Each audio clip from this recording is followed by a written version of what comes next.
একদিন গভীর রাতে ফেরাউন গভীর ঘুমে আচ্ছন্ন ছিল। চারদিক নিস্তব্ধতায় ছেয়ে গিয়েছিল এবং রাতের গাঢ় অন্ধকার সব কিছুকে ঢেকে দিয়েছিল। বিস্তারিত ঘটনা শোনার আগে ভিডিওতে লাইক দিয়ে চ্যানেলটি সাবস্ক্রাইব করে রাখুন। এই সুবর্ণ সুযোগ দেখে হজরত আসিয়া রাদিয়াল্লাহু তাআলা আনহা অত্যন্ত সতর্কতার সাথে উঠলেন এবং আল্লাহ রাব্বুল আলামিনের ইবাদতে মগ্ন হলেন। অনেকক্ষণ ধরে তিনি পূর্ণ হৃদয় ও সত্যিকার এখলাসের সাথে আল্লাহর ইবাদত করতে থাকলেন। তারপর তিনি দুই হাত তুলে কান্নার সাথে আল্লাহ তাআলার কাছে দোয়া শুরু করলেন। তিনি বললেন, হে রাব্বুল আলামিন, এই দুনিয়ায় যা কিছু ঘটছে সবই তোমার ইচ্ছায় ঘটছে। তোমার অনুমতি ছাড়া কিছুই সম্ভব নয়। হে আমার মালিক, আমার স্বামীকে হেদায়েত দাও। সে অজ্ঞতার কারণে নিজেকে খোদা মনে করছে, নিরীহ মানুষের উপর জুলুম করছে। তার হৃদয়কে পরিশুদ্ধ করো, তাকে এমন জ্ঞান দাও যা তার চোখ খুলে দেবে। হে আল্লাহ, তাকে তার ভুলের জন্য অনুতপ্ত করো। আমরা সবাই তোমার সৃষ্টি, আমাদের ক্ষমা করো এবং সঠিক পথে চলার তৌফিক দান করো। আসিয়া ধীরে ধীরে নিজের জন্য, স্বামীর জন্য এবং সমগ্র মানবজাতির জন্য আল্লাহ তাআলার কাছে দোয়া করছিলেন। কানতে কানতে তিনি তার হৃদয়ের ব্যথা প্রকাশ করছিলেন। কিন্তু হঠাৎ তার এই কান্নার শব্দ ফিরাউনের কানে পৌঁছে গেল। সে তৎক্ষণাৎ জেগে উঠল এবং কিছু কথাও শুনে ফেলল। যখন সে দেখল যে আসিয়া আল্লাহ তাআলার কাছে সাহায্য প্রার্থনা করছে, তখন সে রাগে ফেটে পড়ল। সে গর্জন করে বলল, হে আসিয়া, তুমি এখন সীমা অতিক্রম করেছ। তুমি আমার দেওয়া রুটি খাও, আমার দেওয়া কাপড় পরো, আমার প্রাসাদে থাকো, তবুও আমার ইবাদত ছেড়ে অন্য কাউকে খোদা মানছ। আমি তোমাকে বারবার সতর্ক করেছিলাম, কিন্তু তুমি আমার কথার কোনো মূল্যই দাওনি। বলো, কেন এমন করলে? হজরত আসিয়া অত্যন্ত নরম ও ভালোবাসাপূর্ণ কণ্ঠে বললেন, হে আমার স্বামী, আমি তোমার বিশ্বস্ত স্ত্রী। আমার কর্তব্য হলো তোমার সেবা করা এবং সবসময় তোমার কল্যাণ কামনা করা। আমি আল্লাহ তাআলার কাছে দোয়া করি যেন তিনি তোমাকে দুনিয়া ও আখেরাতে নিরাপদে রাখেন। আমি কখনোই তোমার ক্ষতি চাই না। কিন্তু ফেরাউনের রাগ আরও বেড়ে গেল। সে বলল, তোমার এই কথাগুলো শোনার কোনো শখ আমার নেই। আমি তোমার এই আচরণে খুবই ক্ষুব্ধ এবং আর সহ্য করতে পারছি না। এটা আমার শেষ সতর্কবাণী। এরপরও যদি আমি তোমার মুখে মুসার খুদার নাম শুনি, তবে পরিণাম খুব ভয়ানক হবে। হজরত আসিয়া অত্যন্ত শান্তভাবে ও বুদ্ধিমত্তার সাথে বললেন, হে আমার স্বামী, তুমি মিশরের সবচেয়ে বড় বাদশাহ। এখানকার জনগণ তোমার আদেশ মেনে চলে। শক্তি ও বুদ্ধিতে তোমার কোনো প্রতিদ্বন্দ্বী নেই। কিন্তু তবুও তুমি এমন অজ্ঞতা কেন করছো? তুমি জানো যে এই পুরো বিশ্বের একমাত্র মালিক হলেন আল্লাহ রাব্বুল আলামিন। তবুও তুমি নিজেকে খোদা বলছো কেন? যদি তুমি সত্যিই খোদা হতে, তবে তুমি কি একটি ছোট্ট মশা বা মাছি তৈরি করতে পারতে? যখন তুমি একটি সামান্য পোকাও তৈরি করতে পারো না, তখন কিভাবে খোদা হতে পারো? দেখো, সূর্য, চাঁদ, তারা, উঁচু পাহাড়, গাছপালা, এসবই আল্লাহর কুদরতে তৈরি। তুমি কি এর মধ্যে কিছু তৈরি করতে পারো? না, পারো না। তবে তুমি কোন যুক্তিতে নিজেকে খোদা মনে করছো? তুমি শুধু তোমার ক্ষমতা ও শক্তির জোরে এই মিথ্যা দাবি করছো যে তুমি খোদা। কিন্তু সত্যি বলো, আমার কথা কি ভুল? হজরত আসিয়া রাদিয়াল্লাহু তাআলা আনহার এই কথা শুনে ফেরাউন রাগে গর্জে উঠল এবং চিৎকার করে বলল, হে বিশ্বাসঘাতক নারী, তোমার সাহস কি করে হলো আমার চোখে চোখ রেখে এমন কথা বলার? তুমি এত বড় সাহস কি করে পেলে? আমাকে তুমি প্রশ্ন করেছ? তুমি কি জানো না আমার আইন কতটা কঠোর ও নির্মম? এখন আমি সব বুঝে গিয়েছি। তুমি আর মুসা দুজনেই আমার বিরুদ্ধে ষড়যন্ত্র করছো। তোমাদের দুজনের উদ্দেশ্য একটাই, আমাকে খোদা মানতে অস্বীকার করা। তুমি আমার স্ত্রী হয়েও আমার আইনকে প্রত্যাখ্যান করেছ, আমাকে অপমান করেছ। তোমার পরিণাম খুব ভয়ানক হবে। এখন তোমার বাঁচার কোনো পথ নেই। এই বলে ফেরাউন রাগে ফুসফুসতে সেখান থেকে চলে গেল। কিন্তু ঠিক তখনই একটি গুরুত্বপূর্ণ ঘটনা ঘটল। হজরত মুসা আলাইহিস সালাম ফেরাউনের এক রাধুনীকে হত্যা করলেন এবং মাদাইনের দিকে রওনা হয়ে গেলেন। যখন ফেরাউন এই খবর পেল, তখন সে মুসাকে সর্বত্র খোঁজার আদেশ দিল। কিন্তু শত চেষ্টা করেও মুসাকে খুঁজে পাওয়া গেল না। ফেরাউন উদ্বিগ্ন ও অস্থির হয়ে পড়ল। সেই রাতে সে হজরত আসিয়াকে ধুমকে দিয়ে প্রাসাদ থেকে বের করে দিল। কয়েকদিন কেটে গেল, কিন্তু ফেরাউন প্রাসাদে ফিরল না।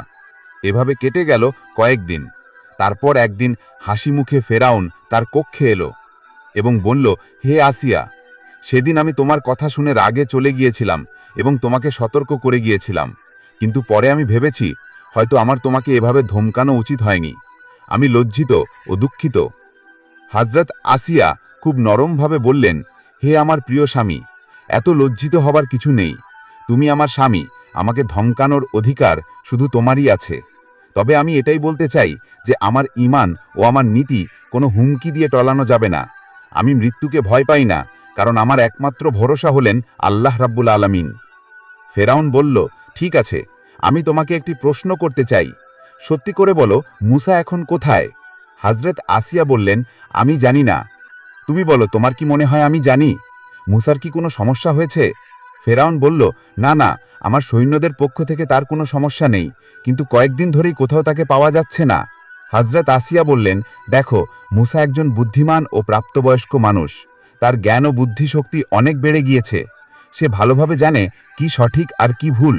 ফেরাউন জিজ্ঞেস করল, তুমি কি বলতে চাও যে সে আমার সাথে দেখা করলে আমি তাকে মেরে ফেলতাম? হযরত আসিয়া সহজভাবে উত্তর দিলেন, এটা তুমিই ভালো জানো তুমি কি করতে।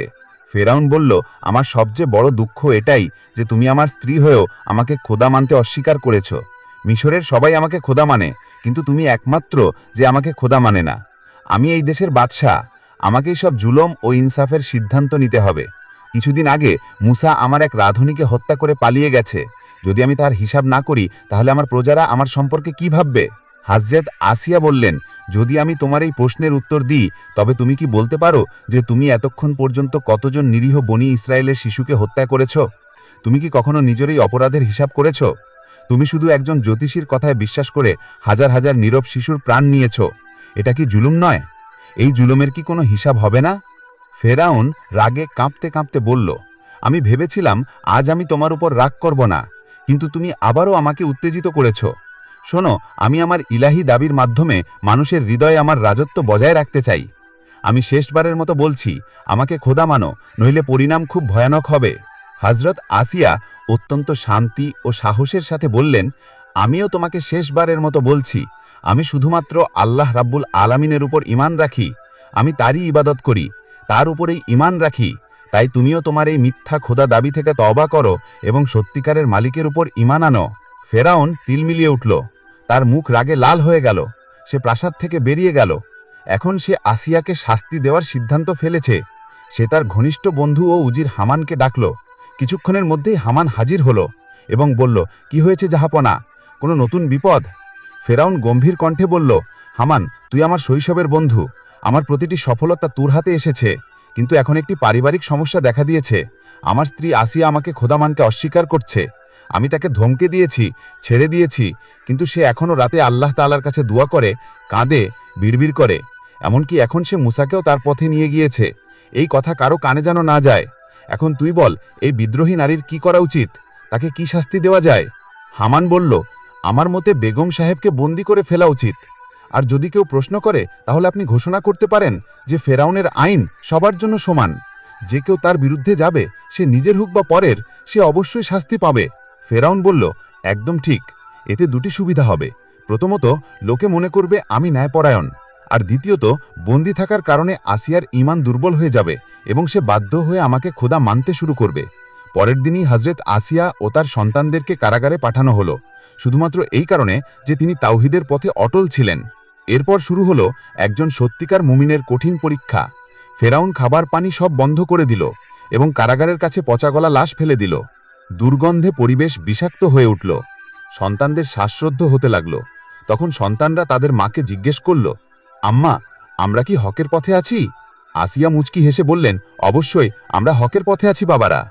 আমাদের সব পরিস্থিতিতে ধৈর্য ধরতে হবে, আল্লাহর উপর ভরসা করতে হবে। তিনি অবশ্যই আমাদের সাহায্য করবেন। এটাই ঈমানের প্রকৃতি পরীক্ষা, আর জয় ইনশাল্লাহ আমাদেরই হবে। দিন কেটে যেতে লাগল। একদিন হামান নিজে এলো। সে বলল, বেগম সাহেবা, আপনি শুধু আপনার স্বামীকে খোদা মানলেই সব শেষ হয়ে যাবে। এই কষ্ট, এই অপমান সব শেষ হবে নিমিষেই। আপনি আবার রাজপ্রাসাদে ফিরে যাবেন। ঐশ্বর্য, সম্মান সবকিছু আপনার পদতলিত হবে। ভেবে দেখুন, একদিকে রাজত্ব আর একদিকেই বিপদ। হযরত আসিয়া শান্তভাবে বললেন, হামান, আমি জানি তুমি আমার স্বামীর বন্ধু, কিন্তু তুমি ও সে যে পথে চলছ তা ধ্বংসের পথ। আমি তা স্পষ্ট দেখতে পাচ্ছি। আজ তুমি আমাকে ভয় দেখাতে এসেছ, মৃত্যুর ভয় দেখাচ্ছ। আমি জানি একদিন সবাইকে মরতে হবে, কিন্তু মৃত্যুর পর তুমি বা ফেরাউন আমার ভাগ্যের মালিক থাকবে না। তখন আমি শুধু আমার মালিকের দরবারে থাকব। হামান হতাশ হয়ে চলে গেল, কিন্তু হযরত আসিয়ার ঈমান আরও দৃঢ় হতে লাগল। জুলুম তার চরমে পৌঁছালো, কিন্তু তিনি প্রতিটি কষ্ট ধৈর্যের সাথে সহ্য করছিলেন।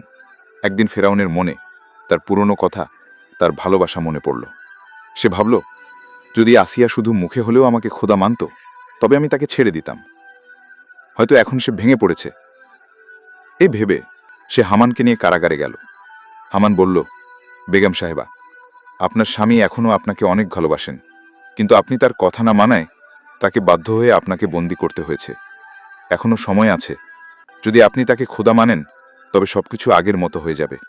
হযরত আসিয়া ফেরাউনের চোখে চোখ রেখে বললেন, হে আমার স্বামী, যে নিজের শক্তি ও অহংকারে নিজেকে খোদা বলে এবং নিজের স্ত্রী সন্তানদের কারাগারে পাঠায়, সে আজ আমাদের দেখতে এসেছে। তবু আমি খুশি যে তুমি আমাদের দেখতে এসেছ। ফেরাউন বলল, আসিয়া, তুমি আমার প্রথম স্ত্রী। আমি আমার জীবনের শুরুটা তোমার সাথে করেছি। তুমি জানো আমি তোমাকে কতটা ভালোবাসি। তবুও আমি তোমাকে কেন বন্দী করেছি তাও তুমি জানো। আমার আর কোনো পথ খোলা নেই। আমি তোমাকে শেষবারের মতো বলছি, শুধু মুখে হলেও আমাকে আল্লাহ মানো, আমাকে খোদা মানো। আমি তোমাকে এখনই মুক্তি করে দেব। কিন্তু হযরত আসিয়া রাদিয়াল্লাহু তাআলা আনহার ঈমান আরও দৃঢ় হয়ে গিয়েছিল। তিনি নির্ভয়ে বললেন, দেখো, তুমি ফেরাউন হতেই পারো, কিন্তু আল্লাহ হতে পারো না। তুমি সাধারণ মানুষের মতো একজন সৃষ্টি। তোমারও মা বাবা আছে। তুমিও ক্ষুধার্ত হও, তুমিও ঘুমাও। কিছু মূর্খ লোক তোমাকে আল্লাহ বলতে পারে, কিন্তু আমি কখনোই তোমাকে খোদা মানতে পারি না। এমনকি আমার প্রাণ গেলেও আমি এই মিথ্যা কথা বলবো না। আমি আবারও বলছি, তোমার এই মিথ্যা দাবি ছেড়ে দাও। এবার সত্যিকারের হৃদয় থেকে লা ইলাহা ইল্লাল্লাহ বলো। আমি খুশি মনে তোমাকে বরণ করব, কিন্তু যদি তুমি তা না করো, তবে মনে রেখো, আখেরাতে তোমার উপর কঠিন শাস্তি হবে। এই কথা শুনে ফেরাউনের মুখ রাগে লাল হয়ে গেল। সে চিৎকার করে বলল, হামান, এখন আরও বাড়াবাড়ি হয়েছে। এটাই আমাদের শেষ চেষ্টা ছিল। এখন স্পষ্ট যে এই নারী কখনো আমার কথা মানবে না। যাও, ঘোষণা করে দাও, কাল খোলা মাঠে এই বিশ্বাসঘাতক নারীকে কঠিন শাস্তি দেওয়া হবে, এবং এই শাস্তি খুব ভয়ানক হবে। মিশরের সমস্ত মানুষ দেখবে ফেরাউনকে আল্লাহ না মানার পরিণাম কি হয়। এই কথা শুনে হযরত আসিয়া বুঝে গেলেন যে পরের দিনটি হয়তো তার শেষ দিন হবে। তিনি নিজেকে মানসিকভাবে, আত্মিকভাবে প্রস্তুত করলেন। রাত কেটে গেল, সকালের আলো ছড়িয়ে পড়ল। আজ সেই দিন, যেই দিন একজন সত্যিকারের ঈমানের সবচেয়ে বড় পরীক্ষা হতে চলেছে। খোলা মাঠ, ইনসাফ হতে চলেছে। হযরত আসিয়া ও তার নিরপরাধ সন্তানদের জন্য শহরের প্রতিটি কোণ থেকে মানুষ এসেছে। শিশু, বৃদ্ধ, নারী, পুরুষ সবাই জড়ো হয়েছে। হযরত আসিয়া ও তার নিরপরাধ সন্তানদের বন্দী করে মাঠে আনা হলো। চারদিকে নিস্তব্ধতা, পরিবেশ ভয়ঙ্কর। সবাই শ্বাস বন্ধ করে দেখছে এখানে এখন কি হবে। তখন ফেরাউন ও তার উজিরেরা সেখানে পৌঁছালো। ফেরাউন শেষবারের মতো নিজেই হযরত আসিয়াকে বলল, আসিয়া, এখনো সময় আছে। আমি তোমাকে আরেকবার বলছি, তুমি কি আমাকে আল্লাহ মানতে প্রস্তুত?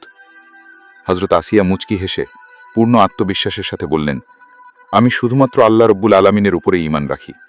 আর আমিও তোমাকে শেষবার বলছি, তুমিও আমার মালিককে তোমার মালিক হিসেবে গ্রহণ করো। গর্জে উঠল, আসিয়া, তুমি কি জানো কার সামনে এই কথা বলছো? আমি কে তাকে তুমি বোঝো? আসিয়া আবার মুচকি হেসে বললেন, হ্যাঁ, খুব ভালো করেই জানি। তুমি আর আমি দুজনেই আল্লাহর সৃষ্টি। ফেরাউন আবার বলল, তোমার এখনো সময় আছে। যদি তুমি আমাকে খোদা মানো, আমি তোমাকে ছেড়ে দেব, নইলে তোমার মৃত্যু নিশ্চিত। হযরত আসিয়া শান্তভাবে বললেন, আমি তোমার কাছে আমার প্রাণের ভিক্ষা চাই না, বরং আমি তো কবে থেকেই আমার মালিকের দরবারে যাওয়ার জন্য উদ্গ্রীব হয়ে গিয়েছি। এই কথা শুনে ফেরাউনের উন্মাদনা আরও বেড়ে গেল। সে জাল্লাদকে বলল, জাল্লাদ, এই অভাগিনী নালীর সন্তানদের তার সামনেই এই ফুটন্ত তেলে ফেলে দাও। আদেশ পাওয়া মাত্র জাল্লাদ একে একে হযরত আসিয়ার নিরপরাধ সন্তানদের ফুটন্ত তেলে ফেলে দিতে লাগল। চারদিকে কচি দেহ টুকরো টুকরো হয়ে গেল, কিন্তু তাদের মায়ের ঈমানে একটুও কমতি হল না। এখন শুধু একটি ক্ষুদ্র শিশু বাকি ছিল। সে তার মায়ের সাথে লেপ্টে গেল, যেন সে বুঝতে পারল এখন তার পালা। জাল্লাদ তাকে মায়ের কাছ থেকে আলাদা করার চেষ্টা করতে লাগল, কিন্তু সে মাসুম শিশু তার মায়ের কাছে লেপ্টে থাকল। এই দৃশ্য দেখে ফেরাউন এগিয়ে এলো। সে ক্ষুদ্র শিশু ভেবেছিল হয়তো ফেরাউন তাকে বাঁচাবে, কিন্তু সে জানত না যে ফেরাউন একটি পাষাণ হিলায়ের জালিম। তার বুকে রহম নেই, তার বুকে কোনো মায়া নেই। ফেরাউন সেই ক্ষুদ্র শিশু নিজের হাতে তুলে নির্মমভাবে ফুটন্ত তেলে ফেলে দিল। কিন্তু এত কিছুর পরও হযরত আসিয়া রাদিয়াল্লাহু তাআলা আনহার মুখে ঈমানের আলো আরও উজ্জ্বল হয়ে উঠল। ফেরাউন চিৎকার করে বলল, আসিয়া, এখন তোমার পালা। আমি তোমাকে আবারও বলছি, তুমি আমাকে খোদা মেনে নাও। হযরত আসিয়া নির্ভয়ে বললেন, কখনোই না। আমি তোমাকে আমার ইলাহ ভাবিই না। কোনো বুদ্ধিমান মানুষ তোমার পশুর মতো আচরণ দেখে বলতে পারে না যে তুমি খোদা। তুমি একজন জালিম, একজন খুনি বাদশা। যা করার তাই করো। আমি তোমাকে কখনোই খোদা বলে মানব না। আমার এই দুনিয়াতে বেঁচে থাকার আর কোনো ইচ্ছা নেই। আমি তো আমার রবের কাছে যাবার জন্য একেবারেই রেডি হয়ে গিয়েছি। এখন ফেরাউনের হৃদয়ে ভয় ঢুকে গেল। সে ভাবতে লাগল, যদি এই নারী আরও বেশি সময় বেঁচে থাকে তবে তার এই উজ্জ্বল ঈমান মানুষকে বিপথে নিয়ে যাবে। সে জাল্লাদের দিকে তাকিয়ে বলল, জাল্লাদ, দুনিয়াকে দেখিয়ে দাও ফেরাউন তার আইনের ব্যাপারে কতটা কঠোর ও নির্মম। মানুষ জানুক আমি আমার স্ত্রীকেও আইনের সামনে ছাড় দেই না। আর দেরি করো না, আসিয়াকে শাস্তি দাও। জাল্লাদ এগিয়ে এলো। হযরত আসিয়ার বুক, পাজর, হাত পা এবং কপালে গরম লোহার শিক লাগিয়ে দিল। দেহ জ্বলতে লাগলো, ব্যথার সীমা অতিক্রম হয়ে গেল। কিন্তু এই কষ্টের মধ্যেও হযরত আসিয়ার জীবভাই ছিল শুধু একটি দোয়া, হে আমার রব, হে আমার মালিক, হে আমার পরওয়ারদিগার, আমাকে এই জালিম ফেরাউনের হাত থেকে মুক্তি দাও এবং আমার জন্য জান্নাত একটি ঘর তৈরি করো। এই কথা শুনে ফেরাউন অহংকার করে বলল, এখন বলো, আমি বড় না আল্লাহ বড়? হযরত আসিয়া নির্ভয়ে বললেন, আমার আল্লাহই সবচেয়ে বড়। এই পুরো দুনিয়ার একমাত্র সত্যিকারের মালিক হলেন আল্লাহ তাআলা। অবশেষে ফেরাউন তার চূড়ান্ত আদেশ দিল, এই বিদ্রোহী নারীকে ফুটন্ত তেলে ফেলে দাও। জাল্লাদ হযরত আসিয়া রাদিয়াল্লাহু তাআলা আনহাকে ফুটন্ত তেলে ফেলে দিল। তার দেহ যখনই ফুটন্ত তেলে পড়ল, সাথে সাথে তার রূহ এই ফানি দুনিয়া থেকে মুক্ত হয়ে আল্লাহ রাব্বুল আলামিনের মেহমান হয়ে গেল।